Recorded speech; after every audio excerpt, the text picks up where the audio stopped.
बिस्मिल्लाहिर्रहमानिर्रहीम। अस्सलाम वालेकुम नादरीन, आप यूट्यूब चैनल देख रहे हैं। मैं इमरान खान हूँ। नादरीन, आप अंदाज़ा कीजिए कि इमरान खान जिसके नाम के ऊपर कांटा लगाया गया था पाकिस्तानी एस्टेब्लिशमेंट की जानिब से, हर तरफ आपको इमरान खान का नाम ही सुनाई देता है। कोई एक भी टॉक शो उनके बगैर मुकम्मल नहीं हो सकता, कोई एक भी टीवी चैनल उनके बगैर एक दिन नहीं गुजार सकता, एक घंटा नहीं गुजार सकता। तो हर तरफ इमरान खान साहब का ही तस्करा है। कहीं पे अपोजिशन बात करे, हुकूमत बात करे, पाकिस्तान से बाहर बात हो, जो लोग मिलते हैं, यानी अभी एक चीज़ रिपोर्ट हुई है, मैं ज़ाती तौर पे तो कंफर्म नहीं कर सकता, लेकिन चंद सहाफ़ियों ने यह दावा किया कि जब ये यूएई के हुक्मरान आए हैं शिकार खेलने के लिए, तो वहाँ पे भी जब हुकूमती लोगों के साथ उनकी मुलाकात हुई तो इमरान खान का तस्करा वहाँ पे भी हुआ। तो कोई एक जगह ऐसी नहीं है जहाँ पे इमरान खान साहब का तस्करा ना हो रहा हो। और यूएई के जो हुक्मरान हैं, इनको इस्लामाबाद आना चाहिए था अगर इन्हें वज़ीर आज़म को मिलना था। लेकिन आप ये देखें कि वो अपनी उस ज़मीन पे आए जो उनको लीज़ पे मिली हुई है, यानी वो अपनी ही रियासत में आए, उनकी अपनी प्रॉपर्टी है, वो उनको लीज़ पे मिली हुई है, वो वहीं पर आए और ये लोग उनको मिलने के लिए वहाँ गए, वो नहीं आए मिलने के लिए। तो ये एक फ़र्क भी आप जहन में अपने रखें। लेकिन चलें, अच्छी बात है कि कांटा जो लगाया जाता है एस्टेब्लिशमेंट की जानिब से, अवाम उसको मिटा देती है। फातिमा जिन्ना के नाम के ऊपर कांटा लगाया गया था, अवाम नहीं मानी। जुल्फ़िकार अली भुट्टो के नाम के ऊपर कांटा लगाया गया था, आज भी लोग उसके नाम पे वोट देते हैं। कोई वोट मांगे ना याया खान के नाम के ऊपर लित्तर पड़ेंगे। कोई परवेज़ मुशर्रफ के नाम के ऊपर वोट मांग के दिखाए, कोई किसी भी जर्नैल के नाम के ऊपर वोट मांगे, देखें लोग वोट कहाँ देंगे, लोग जुर्माना कर देंगे ऊपर से, और बाकियों को भी मना करेंगे वोट ना डालना। तो कांटा लगाने वाले जो है उनके ऊपर कुदरत ने हमेशा कांटा लगाया, बड़ा करके कांटा लगाया, और जिनके नामों के ऊपर कांटा लगाया गया कुदरत उनके नामों को जिंदा रखती है। आज इमरान खान साहब भी इसी सूरत हाल का सामना कर रहे हैं। कहा गया जी इमरान खान के नाम के ऊपर रेड लाइन लग गई है, क्रॉस लगा दिया गया है, कांटा लगा दिया गया है। लेकिन अब आप ये देखें कि इमरान खान के बगैर ना सिस्टम चल पा रहा है, ना निज़ाम चल पा रहा है। हालात कहाँ पहुँच गए हैं, मैं अभी आपके सामने एक डाटा रखूँगा, आप हैरान हो जाएंगे। और ये डाटा जो है वो सरकारी आदाद-ओ-शुमार है, मैं को अपने से ज़ाती तौर पर नहीं बना रहा हूँ, आपके सामने सारी चीज़ें मैं अभी रख दूँगा। लेकिन एक चीज़ आप ध्यान में रखें कि जो हुकूमत का और अपोजिशन के बीच में जो मुज़ाकरात चल रहे थे, जिसको हुकूमत चाहती है कि वो नाकाम हो जाए, सूरत हाल ये है ना कि एस्टेब्लिशमेंट जानती है बैरूनी दबाव बढ़ता जाएगा। उसकी वजह यह है कि अब जो बाइडन का हाथ एस्टेब्लिशमेंट के सर के ऊपर नहीं है, तो इमरान खान को जिस तरह विक्टिमाइज़ किया गया, जिस तरह उसके ऊपर जुल्म किया गया, वो अब मुस्तकबिल में नहीं किया जा सकेगा। तो जब ये सिलसिला रुकेगा तो फिर इमरान खान साहब को बाहर लाना पड़ेगा। एस्टेब्लिशमेंट ये बात जानती है, लेकिन वो मशरूत रिहाई चाहती है। एस्टेब्लिशमेंट की भी वो शराइत है ना, उन्होंने अपनी इज्जत भी बचानी है, अपना मामला भी बचाना है, अपनी नौकरियां भी उन्होंने महफूज करनी है। तो वो इमरान खान साहब से मशरूत तरीके से आमादगी लेकर उनको रिहा करना चाहते हैं। हुकूमत चाहती है कि जितना मैक्सिमम हो सके इमरान खान साहब को अंदर रखा जाए, क्योंकि जो इमरान खान साहब की मकबूलियत है, इस मकबूलियत के आलम में अगर वो बाहर आ गए तो पाकिस्तान की सारी सियासत उनकी मुट्ठी में आ जाएगी और फैसले वो करना शुरू हो जाएंगे। अब इमरान खान साहब को अगर आप देखें तो वो शराइत मानने पर तैयार नहीं है, वो जेल में मजीद टाइम गुजारने पर भी आमादा है। अब हुकूमत मुज़ाकरात को नाकाम करने के लिए जो कमेटी है, जो मुज़ाकराती कमेटी पाकिस्तान तहरीक इंसाफ की जानिब से है, उनकी मुलाकात इमरान खान साहब से नहीं करवा रहे। हालांकि कमेटी ने मुतालबा किया बड़ा क्लियरली कि आप अब हमारी मुलाकात करवाएं ज़रा आज़ादाना माहौल में, जहाँ पे इदारों की निगरानी ना हो, जहाँ पे ऑडियो वीडियो रिकॉर्डिंग ना की जा रही हो, ताकि खुलकर अपने लीडर के साथ हम डिस्कशन करें, उन्हें बताएं जनाब कि क्या सूरत हाल है, और इमरान खान साहब के साथ खुल के हम बात करें, वो खुल के हमारे साथ बात करें, तो किसी नतीजे पर पहुँचने की कोशिश करें। और मुज़ाकरात से ही मसले का हल निकलता है, जंगों के बाद भी मुज़ाकरात ही होते हैं अल्टीमेटली। अब यहाँ पे जो आमिर मुगल साहब हैं, उन्होंने कुछ हकायक सामने रखे हैं, वैसे भी ये हकायक लिखे हुए हैं। कमेटी की जो आपस में दो कमेटियों की मीटिंग हुई थी, हुकूमती और अपोजिशन की, जो आपस में मुज़ाकराती कमेटियाँ बैठी थी, तो जो एलामिया आया था उसके बारे में मैं आपको बता रहा हूँ, तहरीरी तौर पर वो मौजूद है। और उसमें 2 जनवरी का जो मुश्तरका एलामिया था, उसको अगर आप गौर से पढ़ें तो 5 पैराग्राफ में 4 मरतबा इमरान खान से मुलाकात और इनकी हदायत की रोशनी में आगे बढ़ने का जिक्र है। यानी 4 मरतबा इमरान खान साहब का नाम लेकर कहा गया कि उनसे मुलाकात भी होगी और उनकी हदायत में आगे बढ़ा जाएगा। लेकिन हुकूमती कमेटी की बेबसी आप यहाँ से अंदाज़ा लगा लें कि अभी तक पाकिस्तान तहरीक इंसाफ मुज़ाकराती कमेटी की इमरान खान से मुलाकात का एहतमाम नहीं किया जा सका। हुकूमती लोग कह रहे हैं जी इमरान खान साहब की मुलाकात होनी चाहिए, लेकिन आपको पता ना फैसले तो कहीं और होने हैं, और फैसले जो है वो जो कमेटी बनाई हुई है उनके ऊपर भी तो नवाज शरीफ है, उनके ऊपर भी तो मरियम नवाज और शहबाज शरीफ है। तो वो इस बात को जानते हैं कि अगर हमने इन मुज़ाकरात की कामयाबी की तरफ बढ़ना शुरू कर दिया तो हमें अपनी हुकूमत से हाथ धोना पड़ जाएगा। और इसके बाद उन्हें हुकूमत नहीं मिलनी, चाहे वो जाली फार्म 47 भी ले ले, लोग इसका भी हल निकाल देंगे। तो अब के तो लोगों को इन्होंने धोखा दे दिया है, लेकिन हर मरतबा ये हो नहीं पाएगा और ये हुकूमत भी पूरा टाइम करती हुई दिखाई नहीं दे रही।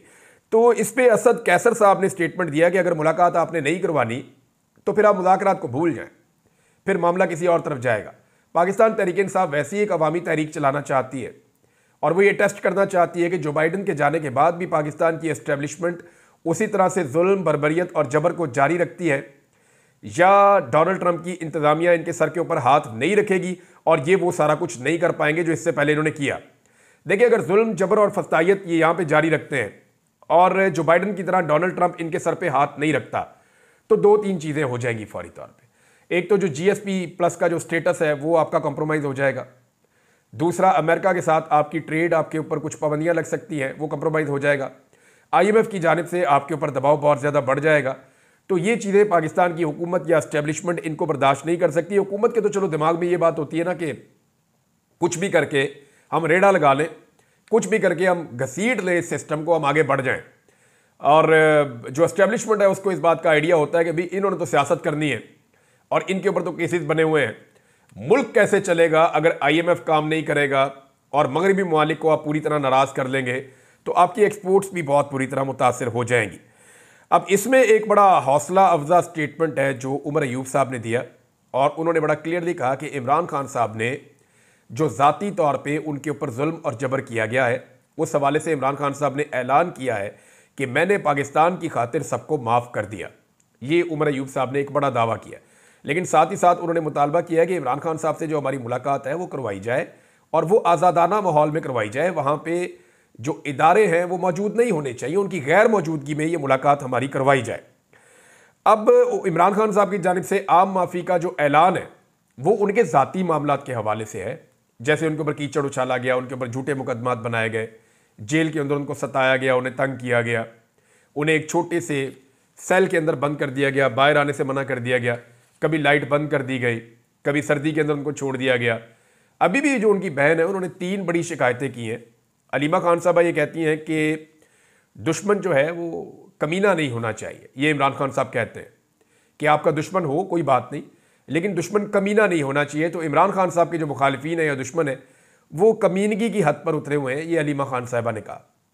क्योंकि 3 ऐसे मुतालबात हैं जो इमरान खान साहब बार बार कहते हैं और ये बुनियादी ज़रूरत की चीज़ें हैं, इमरान खान साहब की बात नहीं मानी जाती। नंबर 1, इमरान खान साहब का जो ज़ाती मुआलिज है उन तक इमरान खान साहब को एक्सेस नहीं दी जाती। बार बार उनकी फैमिली कोशिश करती है, उनकी जानिब से ये कहा जाता है, लेकिन ज़ाती मुआलिज को इमरान खान साहब तक रसाई नहीं दी जाती। नंबर 2, इमरान खान साहब की उनके बच्चों से बात नहीं करवाई जाती। जमाइमा ने कुछ अर्सा पहले कहा था कि उनके बच्चे डिस्टर्ब हैं इस वजह से कि उनके वालिद को बेगुनाह जेल में डाला गया। इमरान खान साहब भी अपने बच्चों से बात करना चाहते हैं, हालांकि जेल मैनुअल के अंदर इसकी इजाज़त होती है, लेकिन इमरान खान साहब को उनके बच्चों से बात नहीं करने दी जा रही। नवाज शरीफ साहब का पूरा ख़ानदान जो है, पूरा का पूरा टब्बर जेल में जाता था मिलने के लिए, बच्चों के बच्चे भी जाते थे, छोटे बच्चे, बड़े बच्चे, उनके बच्चे सारे जाते थे जेल में। लटरम पटरम उधर रौला पड़ा हुआ होता था, मियाँ साहब ने तो पूरा मेला लगाया हुआ होता था, तो मियाँ साहब की तो जेल भी घर जैसी थी। लेकिन इमरान खान साहब के बेटे हैं, उनसे उनकी बात नहीं करवाई जाती और वो कोशिश करते हैं लेकिन फिर भी बात नहीं होती। तीसरा, इमरान खान साहब अपनी किताबें मांगते हैं, उसमें भी परेशान किया जाता है। 3 ही चीज़ें जो इमरान खान साहब डिमांड करते हैं कि जनाब मेरे बच्चों से मेरी बात करवाएं, मुझे मेरी किताबें मुहैया की जाएँ। जो मेरा अपना ज़ाती मुआलिज 72 साल का आदमी है, बेशक वो अपने आप को कितना भी फिट रखे एक्सरसाइज करके, लेकिन फिर भी उसके अपने मुआलिज से जब वो मिलते हैं तो उनको उससे इत्मीनान मिलता है कि मेरी अपनी फ़िज़िकल कंडीशन क्या है और मैं अपने आप को कैसे बेहतर कर सकता हूँ। तो इमरान खान साहब अपने ज़ाती मुआलिज से मिलना चाहते हैं, अपने बच्चों से बात करना चाहते हैं और वो किताबें पढ़ने के लिए अपनी किताबें मांग रहे हैं। और इन तीनों चीज़ों में उनको परेशान किया जाता है, ये तीनों चीज़ें उन्हें नहीं दी जाती। तो इसलिए इमरान खान साहब कहते हैं कि दुश्मन बेशक मिल जाए लेकिन कमीना दुश्मन नहीं मिलना चाहिए। अब नाजरीन, बार बार ये कहा जाता है कि पाकिस्तान में महंगाई कम हुई है, इसके ऊपर हम एक सर्वे करवा रहे हैं, आने वाले दिनों में आपको दिखाएंगे कि महंगाई कितनी कम हुई है। लेकिन हुकूमत का जो पसंदीदा इदारा है द न्यूज़, उसने जनाब सर्वे जो करवाया, उस सर्वे के मुताबिक पाकिस्तान में महंगाई कम नहीं हुई बल्कि पाकिस्तान में महंगाई बहुत ज़्यादा बढ़ी है। यानी जो चीज़ें जिनकी कीमतें बढ़ गई, सब्जियों की कीमतें बढ़ गई, गोश्त की कीमतें बढ़ गई, फलों की कीमतें बढ़ गई, चावल, चीनी और दालों की कीमतें बढ़ गई, घी की कीमतें बढ़ गई, तो कौन सी चीज़ ऐसी है जिसकी कीमत नहीं बढ़ी? बिजली की कीमत पहले ही इन्होंने बढ़ा के 16 रुपये से यूनिट उठा के 60 से 70 रुपये तक ये ले गए, तो बिजली की कीमत बहुत ज़्यादा बढ़ गई है। गैस की कीमतों में जो इजाफा हुआ है गुज़िश्ता एक साल में, वो 980% तक हुआ है।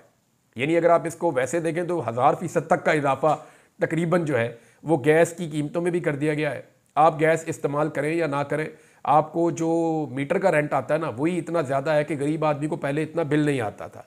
तो हर चीज़ की कीमत में बहुत ज़्यादा इजाफा हुआ। और ये रिपोर्ट मैं नहीं कह रहा, या द न्यूज़ दे रहा है, और द न्यूज़ की जो रिपोर्ट है वो हुकूमत को हमेशा से बड़ी पसंद होती है। तो द न्यूज़ की रिपोर्ट के मुताबिक पाकिस्तान में महंगाई की शरह में नया साल आते ही बहुत ज़्यादा इजाफा हुआ है। हालांकि हुकूमत दावे कर रही है कि महंगाई में इजाफा नहीं हुआ। अब आपके सामने मैं एक डाटा रखता हूँ नाज़रीन, कि इस वक्त जो पाकिस्तान में टैक्स लिया जा रहा है हुकूमत की जानिब से, वो सबसे ज़्यादा टैक्स है। यानी इतना टैक्स पाकिस्तान की किसी हुकूमत ने नहीं बढ़ाया जितना टैक्स पाकिस्तान की मौजूदा हुकूमत ने बढ़ा दिया है। हर चीज़ के ऊपर टैक्स लगा दिया है, जिसकी वजह से पाकिस्तान में महंगाई बहुत ज़्यादा है। यानी लेवी टैक्स लगा दिया, और पता नहीं कौन कौन से टैक्स लगा दिए, विद होल्डिंग टैक्सेस लगा दिए, और जो टैक्सेस ऑलरेडी लगे हुए थे उनकी शरह में बहुत ज़्यादा इजाफा कर दिया। तो हर चीज़ पर पाबंदी लगाई गई, फिर टैक्सेस जो है उनको बढ़ाया गया। तो इस वक्त जो हुकूमत है वो सबसे ज़्यादा टैक्सेस आवाम से वसूल कर रही है, लेकिन इसके बावजूद टारगेट पूरा नहीं हो रहा। टारगेट इसलिए पूरा नहीं हो रहा कि अवाम ने अपनी एक्टिविटी रोक दी है। जितनी ज़्यादा इकोनॉमिक एक्टिविटी होती है उतना ज़्यादा हुकूमत को टैक्स मिलता है। मिसाल के तौर पे अगर आपके पास 100 रुपये का एक नोट है और इस नोट को आप सर्कुलेट कर रहे हैं मार्केट में, तो ये जितनी दफ़ा मार्केट का चक्कर लगाएगा उतनी दफ़ा टैक्स का पैसा हुकूमत को मिलेगा। लेकिन अगर इसकी सर्कुलेशन स्लो हो जाती है, यानी पहले 100 का एक नोट जो है वो एक दिन में 20 चक्कर लगाता था और अब वो 10 चक्कर लगा रहा है, तो जब अगर 17 रुपये फ़र्ज़ करें आप, अगर वो 17 रुपये का एक सेल टैक्स है, तो जब वो 10 चक्कर लगाता है तो 17 को आप 10 से ज़रब दे दें तो 170 रुपये बनते हैं। लेकिन अगर वो 20 चक्कर लगाता है तो ये 340 रुपये बनते हैं। तो इस तरीके से 100 का नोट जो है वो उतना पैसा नहीं कमा रहा, या 5000 का नोट जो है वो उतना पैसा नहीं कमा रहा। पाकिस्तान में इकोनॉमिक एक्टिविटी बहुत ज़्यादा डाउन हुई है, और उसकी वजह से ये वजह ये है कि लोग अब एतबार ही नहीं करते, लोग पैसा निकालते ही नहीं है, लोग पाकिस्तान में पैसा लगाने नहीं चाहते। तो टैक्स ये सबसे ज़्यादा ले रहे हैं, महंगाई इन्होंने सबसे ज़्यादा कर दी है। द न्यूज़ की रिपोर्ट भी आपको ये बता रही है, और पाकिस्तान की तारीख का सबसे ज़्यादा कर्जा भी यही ले रहे हैं। मिसाल के तौर पे मैं आपके सामने को डाटा रखता हूँ, और ये डाटा पढ़ने के बाद आपके रोंगटे खड़े हो जाएंगे कि कैसे इन्होंने पाकिस्तान की मईशत को तबाह किया है। 70,000 रुपये से ज़ायद का कर्जा हो गया पाकिस्तान की तारीख में, कभी ऐसा नहीं हुआ। यानी पाकिस्तान की जो पूरी 77 साल तारीख है उसके अंदर जो कर्जा लिया गया वो इतना कर्जा नहीं था जितना कर्जा अब ले लिया गया गुज़िश्ता 2-2.5 साल के अंदर। यानी रफ्तार इतनी ज़्यादा है। तो ऐसे नहीं कहते शहबाज स्पीड, इसकी कर्जे लेने की स्पीड भी सबसे ज़्यादा है। यानी सबसे ज़्यादा टैक्स ले रहे हैं, सबसे ज़्यादा महंगाई कर रहे हैं, सबसे ज़्यादा कर्जा भी ले रहे हैं, सबसे ज़्यादा तरक्याती मनसूबे भी बंद किए। खैबर पख्तूनख्वा के 90 बड़े मनसूबे बंद कर दिए इन्होंने, और बहुत सारी जगहों पे बहुत सारे मनसूबे, तालीमी मनसूबे बंद किए, हेल्थ के मनसूबे बंद किए, एनर्जी के मनसूबे बंद किए, इंफ्रास्ट्रक्चर के मनसूबे बंद किए। ये वो सारे मनसूबे हैं जो इमरान खान साहब के दौर के अंदर चल रहे थे। नंबर 1 सबसे ज़्यादा टैक्स लिया, नंबर 2 सबसे ज़्यादा महंगाई की, नंबर 3 सबसे ज़्यादा कर्जा भी लिया। इतना पैसा इकट्ठा करने के बावजूद तरक्याती मनसूबे भी बंद कर दिए। तो पैसा जा कहाँ रहा है? क्या इस सवाल का कोई जवाब देगा? ज़र मुबादला के ज़खायर भी नहीं बढ़ रहे, या तो पैसा वहाँ जमा हो रहा हो कि जनाब पाकिस्तान के ज़र मुबादला के ज़खायर बहुत ज़्यादा बढ़ रहे हैं। अभी जितने इमरान खान साहब छोड़ कर गए थे आज से 2.5 साल पहले, उसके करीब भी ये नहीं पहुंचे। 3.25 साल हो गए। इमरान खान साहब जितने ज़र मुबादला के ज़खायर छोड़ के गए थे, ये हुकूमत उसके करीब भी नहीं फटकी। तो ये सारा पैसा जा कहाँ रहा है, इसका जवाब कोई नहीं दे रहा। इदारे भी ये बेच रहे हैं, पाकिस्तान के सोने और तांबे के ज़खायर भी ये ओने पोने बेच रहे हैं। तो जब इतना सारा पैसा पूरी दुनिया से ये इकट्ठा करने का कह रहे हैं, इतना सारा कर्जा इन्होंने ले लिया, तो ये कर्जा और ये पैसा ये जा कहाँ रहा है, इसके बारे में कोई इंफॉर्मेशन नहीं मिल रही। अब इसमें जो है वो अद्वियात की कीमतें गुज़िश्ता 1 साल में कुछ 200% से ज़्यादा बढ़ गई हैं पाकिस्तान में। बेरोज़गारी पाकिस्तान में बढ़ गई है, नौजवान जो है मुल्क छोड़ छोड़ कर जा रहे हैं। इवन जो इंसानी स्मगलर हैं वो इससे फ़ायदा उठा रहे हैं, पाकिस्तानी नौजवानों से पैसा लेकर वो कश्तियों में बैठा बैठा के यूरोप पहुँचाने की कोशिश कर रहे हैं। पिछले दिनों जो हादसा हुआ यूनान के करीब, उसमें आपने देखा कितने पाकिस्तानी जो है वो जाँ बहक हो गए। तो ये सिर्फ मायूसी है। नौजवान कहते हैं निकलो इस मुल्क से, जान को खतरे में डालना पड़े कोई बात नहीं, अगर जान जाती है जाए, लेकिन यहां से निकलो, क्योंकि यहां पे कोई मुस्तकबिल नहीं है। उसकी वजह यह है कि यहां हुकूमत कोई पॉलिसी नहीं दे रही, हुकूमत किसी किस्म की तरक्की नहीं कर रही, और हुकूमत सिर्फ 2 नंबरियां कर रही है, यानी टिप टॉप कपड़े पहन के मीडिया पे आके शो करते हैं जनाब पाकिस्तान बहुत अच्छा चल रहा है।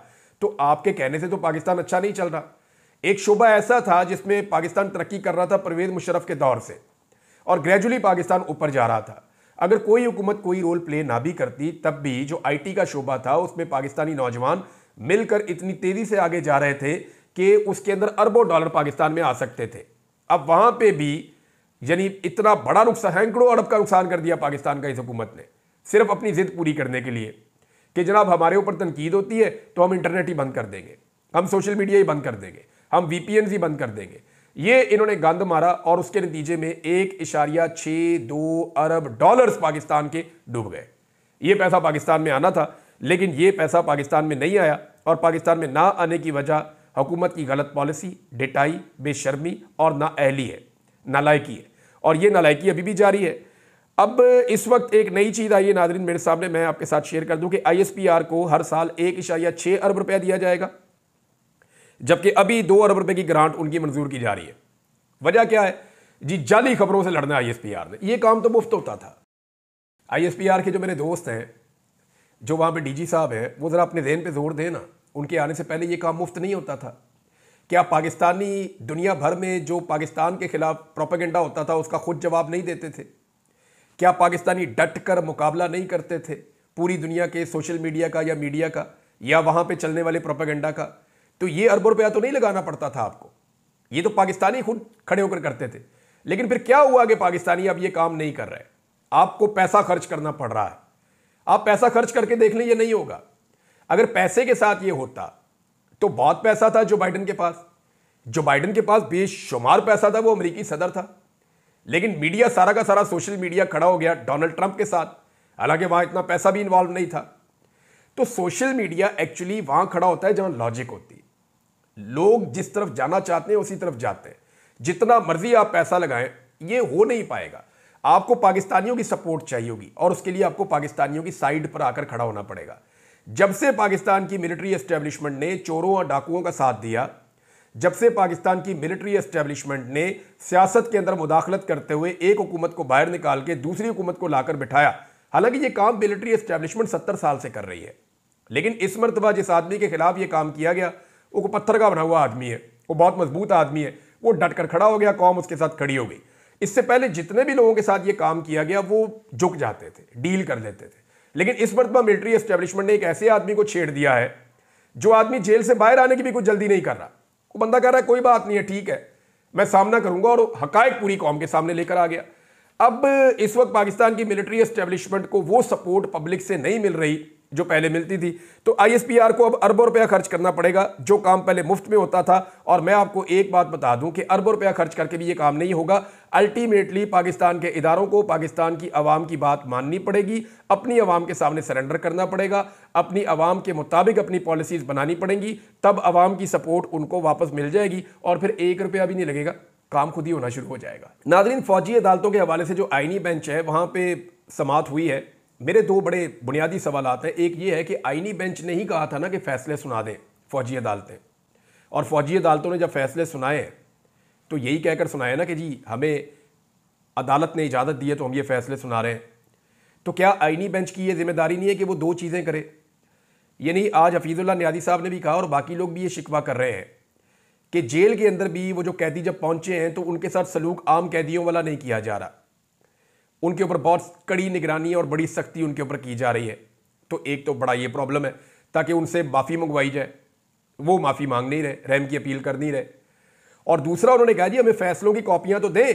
अगर सुप्रीम कोर्ट ऑफ पाकिस्तान ने कहा आईनी बेंच ने कि जनाब आप फैसले दे दें, तो भी फैसले दे दें, तो फैसले हैं किधर?